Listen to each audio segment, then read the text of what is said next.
Tutup buku 2024, kita sangka 2025 ni lebih tenang. Tapi jangkaan kita meleset jauh.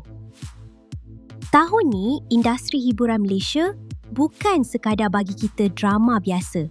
Dari pelamin yang mengejutkan, hingga ke perselisihan, pergolakan rumah tangga dan kisah-kisah kontroversi yang menjadi buah mulut netizen.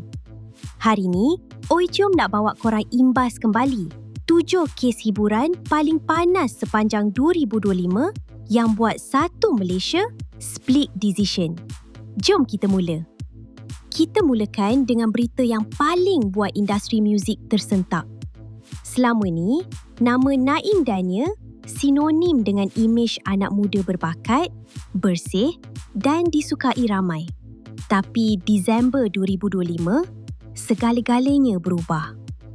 Dakwaan gangguan seksual terhadap remaja bawah umur bukan saja mengejutkan peminat, tapi buat ramai rakan artis. Soalnya sekarang, adakah ini pengakhiran karier sang juara atau masih ada plot twist di sebalik pembelaan yang bakal dibentangkan?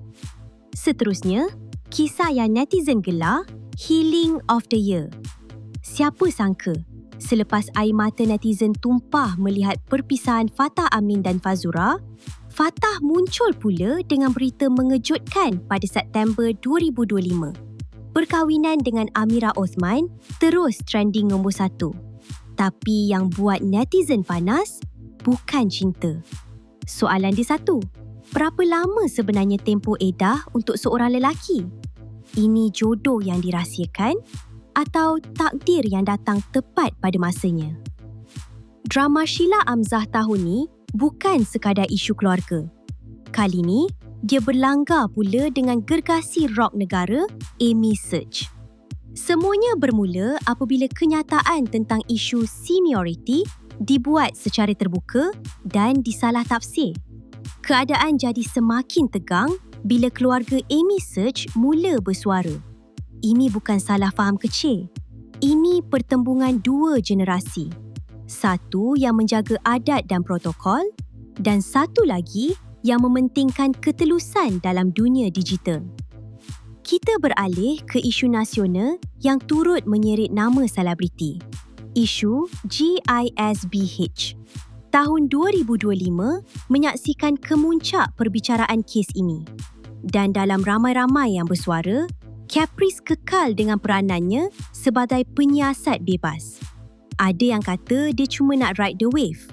Tapi pendedahan yang dibawa buat ramai mangsa akhirnya berani bersuara.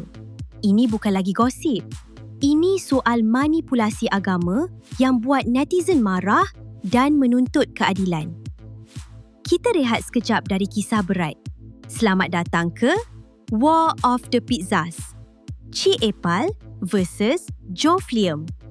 Ingatkan lepas cerai semua selesai? Rupanya tidak.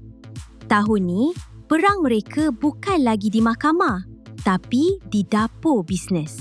Netizen pula sambil mengutuk, sambil tu jugalah tangan order pizza. Chop, chop, chop! Sebelum kita sambung kisah yang lagi pedas, kalau korang suka analisis deep macam ni, jangan lupa like, share and subscribe Oi Jom, sumber gosip paling bersih tapi pedas dekat Malaysia. Okey geng, kita sambung. Tak lengkap cerita 2025 tanpa nama Bella Astilah. Selepas bebas daripada Alif Aziz, Bella bukan saja makin cantik, tapi makin berani bersuara. Isu clash dengan Sofia Al-Bararbah di sebuah majlis anugerah membuktikan satu perkara. Parut lama belum tentu hilang. Walaupun Bella tampil profesional, aura dingin itu boleh dirasa, terempa sepatah kata. Tahun 2025, nama Kamal Adhi dan Ukasha Senrose kembali hangat. Bukan kerana karya, tetapi kerana Ukasha memfailkan cerai.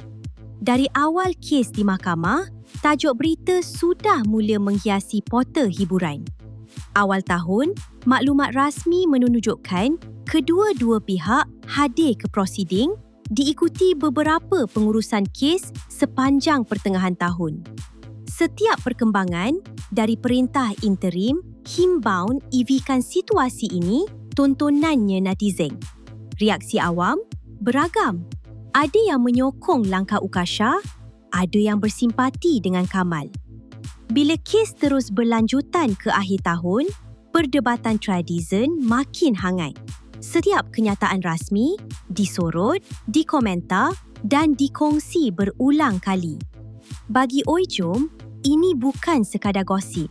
Ini proses hidup sebenar dua individu yang menghadapi perubahan besar di depan mata seluruh negara.